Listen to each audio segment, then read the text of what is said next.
Lucho, comentabas que ética y moral muchos las equiparan, pero son distintas. Te rogaría que nos aclares el punto, que creo que es clave en nuestra discusión. ¿Cómo no, Jaime? Sí, es clave porque tradicionalmente se ha pensado que la moral que los romanos,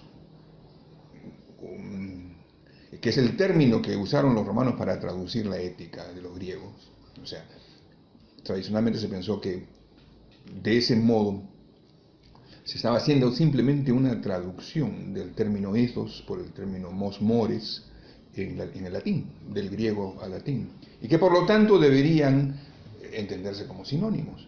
Pero la historia mostró que desde muy temprano empezaron a mostrarse diferencias importantes en el uso de estos términos. En el mundo medieval, por ejemplo, ya era usual, hacia el siglo XII, por ejemplo, ya era usual que se hablase de mos mores, o sea, de moral, para referir a las costumbres de los distintos pueblos.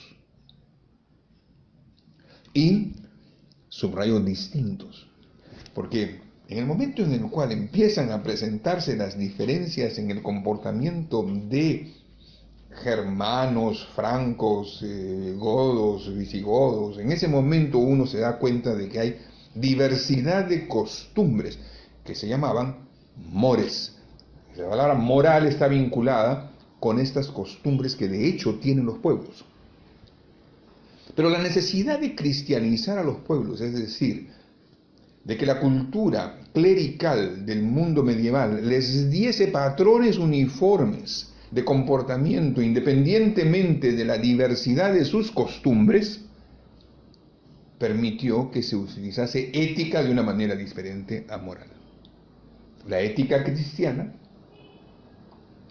los principios fundamentales de la ética cristiana para todas las poblaciones diversas que tienen distintas morales, diríamos así. Morales que ahora tienen que además adecuarse, porque esa era la idea de la cristianización, adecuarse las distintas morales a los principios de la ética cristiana, el principal, el fundamental de los cuales es el principio de la caridad, pero que obviamente incluye preceptos y una serie de otras disposiciones normativas que eran características de la Iglesia medieval. Entonces ya la Edad Media establece una diferencia interesante entre ética y moral, que luego se hereda en el mundo moderno, y con la reforma protestante, estoy haciendo un resumen un poco ajustado, ¿no? Porque podríamos hablar mucho más de lo que ocurrió en el periodo previo, pero con la reforma protestante ocurre una cosa espectacular, y es que empiezan a surgir diversas morales cristianas. Las protestantes y de la Iglesia romana, que venía de atrás, y que también ya desde antiguo se contrastaba con las iglesias orientales. Entonces era perfectamente posible ahora hablar de distintas morales: la moral católica, la moral protestante, la moral luterana, la moral calvinista, la moral de los pietistas, los anabaptistas. Empiezan a darse uno cuenta de que es necesario ahora colocar por encima de todas las morales una ética. O sea, se reproduce como una geometría fractal, se reproduce lo mismo que ha ocurrido en otro momento, pero en un grado ahora distinto. Hemos entrado a una nueva dimensión, pero con la misma dinámica. Diversas morales, ahora cristianas, y la necesidad de una ética racional. Esa fue la opción de la modernidad, de buscar patrones éticos racionales que estuviesen por encima de las diversidades, que ya no son las diversidades de los pueblos antiguos, son las diversidades de las distintas confesiones cristianas. Esa dinámica es la que se ha mantenido en la cultura occidental, otorgándole entonces a la ética una primacía sobre la moral, una primacía normativa sobre la moral, en el sentido de que hay una vocación de particularidad en la moral que contrasta notablemente con la vocación de universalidad en la ética. Esa es la idea que está detrás.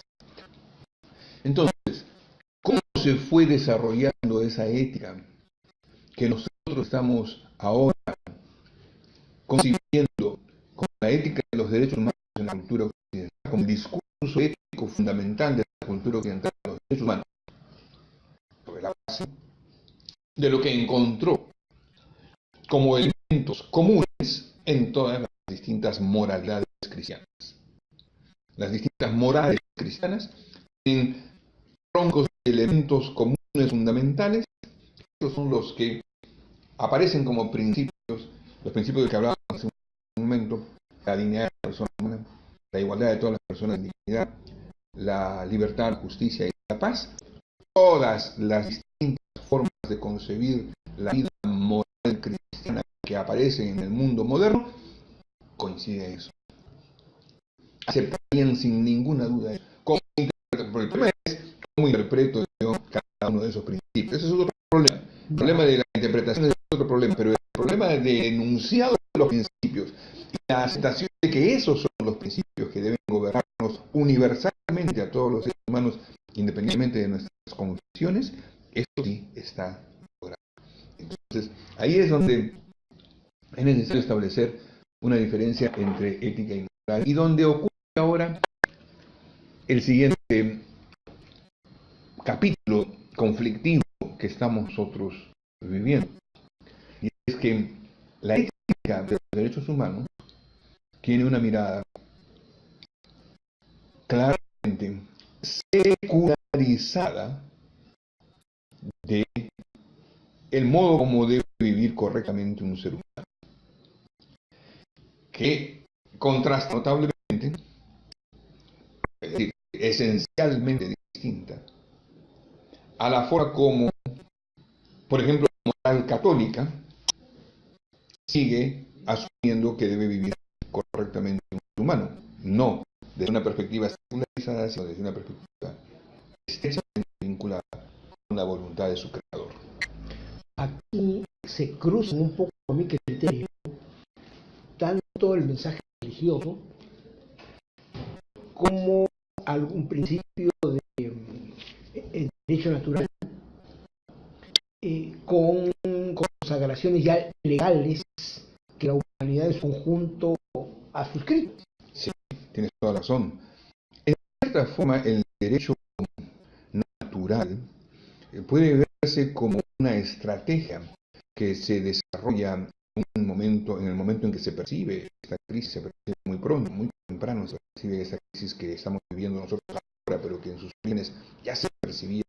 Es una estrategia racional, es una estrategia intelectual orientada a que no entren en conflicto, a que encuentren puntos de armonía el desarrollo de las ideas seculares y la tradición religiosa, sobre todo la del catolicismo, que es la que está más interesada en promover una determinada comprensión del derecho natural.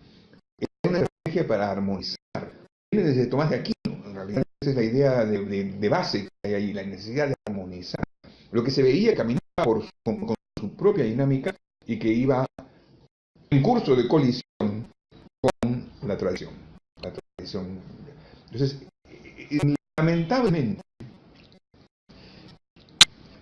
la estrategia del derecho natural no resultó ser suficiente ni convincente como para lograr esta armonía, y hoy estamos nuevamente en una situación de conflicto latente entre la comprensión de la dignidad humana desde la perspectiva del mundo secularizado y la comprensión de la dignidad humana en las grandes tradiciones religiosas. De ellas, la que nos interesa conversar y de la que más estamos hablando por ejemplo en estas clases va a ser la tradición del catolicismo. ¿Por qué? Porque quizás aquí de lo que, o sea, nuestro siguiente paso en esta interesantísima conversación, Jaime, que estamos teniendo, es contar un poco el proceso de la secularización. ¿Qué significa la secularización de la cultura del Occidente? ¿Por qué hemos llegado a la situación en la que nos encontramos a ese respecto, donde ¿qué ha pasado? Es que todavía es atesorado en una determinada tradición, en la tradición de las grandes religiones, pero ya no se ve como un tesoro, sino más bien como un obstáculo, como un impedimento en la cultura occidental, que es la noción de un legislador universal, un creador que legisla y que no solamente crea el mundo, sino que norma cómo es que el mundo debe desplegarse en sus leyes físicas y sobre todo cómo es que el mundo humano, la vida social y la vida individual tiene que regirse según las leyes divinas. Ahora, me estoy acordando de Antígona. Esto es pre-catolicismo. Sí. Y la protagonista quiere enterrar a su hermano, Sí.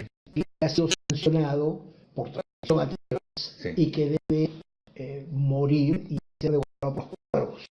Ella, aduciendo o rescatando principios que van más allá de la voluntad del rey, entierra a su hermano. Ahí hay una confrontación entre la ley y la ética, el principio natural, el mandato tras de la ley. Y esto es precristianismo. Sí. Vamos a ponerlo así. Vamos a ponerlo de esta forma. Hay en la condición humana, aparentemente, en todos los mitos, y se puede encontrar esto en mitos africanos, en mitos orientales, es una hipótesis de que esto tendría que estar presente en todos. Una estructura lógica triangular que de alguna manera surge en la necesidad de garantizar la paz. En otras palabras, tú y yo estamos viviendo en una sociedad primitiva y sabemos perfectamente que alimento para satisfacer plenamente la necesidad de tu familia y la de mi familia no hay suficiente. Y que por lo tanto, dada la escasez de alimento, de una sociedad primitiva de caza, de cazamiento, lo que tenemos que hacer es garantizar de que mi gen sobreviva independientemente de la suerte que pueda correr el pueblo. Entonces, si los seres humanos se han visto así desde el inicio, desde los momentos se ven la cara a unos a otros, la idea de que el otro me demanda, el otro me plantea cuestiones y mi respuesta es violenta, porque o sucan o minan. Parece que surge en la cultura la necesidad de triangular. ¿Qué significa triangular? Significa que podemos solamente tú y yo, tiene que haber una instancia encima. Porque si es mi ley, te destruyo. Y si es tu ley, me destruye. Necesitamos que sea una ley. Haya un tercer ángulo, y que ese tercer ángulo de este triángulo esté por encima de nosotros. Entonces, construir civilización, construir cultura, desarrollar un conjunto de mitos inicialmente que nos aseguren de que existe este tercer ángulo y que ese tercer ángulo nos rige y que tenemos que someternos a él. Ahora, eventualmente el triángulo se complica. Las sociedades empiezan a ser ya no solamente grupos tribales, sino que empiezan a ser sociedades enormemente complejas, donde hay una autoridad que está significando un cambio, ya, porque ya es Estado, ya es la polis antigua, y hay una autoridad de un rey, por eso es que los romanos odiaban tanto a los reyes, y después son peor con los emperadores. Pero la República Romana se forma por el odio visceral de los romanos al rey, porque el rey se establece como el ápice, como el ángulo superior. Y cuando el rey se establece como el ángulo superior, la tendencia de Roma República. Es bien interesante la historia de Roma República, porque lo que hay que ver ahí es el hecho de que una vez que tienen al rey encima, lo que tienen que hacer es sacar, porque no es él el que tiene que estar ahí arriba. No puede ser uno como nosotros el que esté arriba. Tiene que ser una autoridad por encima de nosotros la que esté arriba, porque si no, no soluciona el problema. Si no, lo que hemos hecho es simplemente colocar, darle excesivo poder a uno de los clanes. La idea era de que los clanes se pudieran regular de manera a la pública en última instancia, y no darle a uno de los clanes, a, ellos, a los que ese clan quiera favorecer, un poder excesivo. La república se organiza de tal forma, entonces, ¿dónde está ese ángulo superior? Roma es interesante porque Roma puso en el ápice superior a la ley y la despersonalizó, vinculó los intereses, la hizo lo más neutral posible de los intereses que estaban jugando en distintos clanes y partidos de la sociedad. Y luego viene el cristianismo. Sobre la ley, el cristianismo pone la ley humana, sobre la ley humana, el cristianismo pone el triángulo la ley divina. Entonces, la historia que a partir de este momento en adelante es interesante narrar es por qué se necesita tanto. Este ápice colocado como divino por encima de la ley humana en el occidente.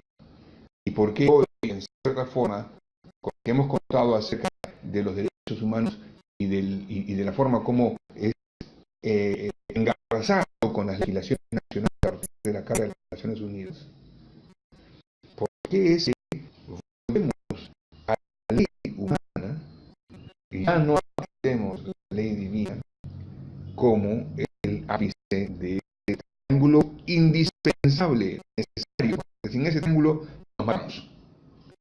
Si el triángulo son tus intereses o los míos, necesitamos esa lógica triangular, pero ya no es Dios. Vuelve a ser ahora la ley humana. Y la ley de las partes. Pero la ley humana entendida de una manera muchísimo más interesante que en la época imperial.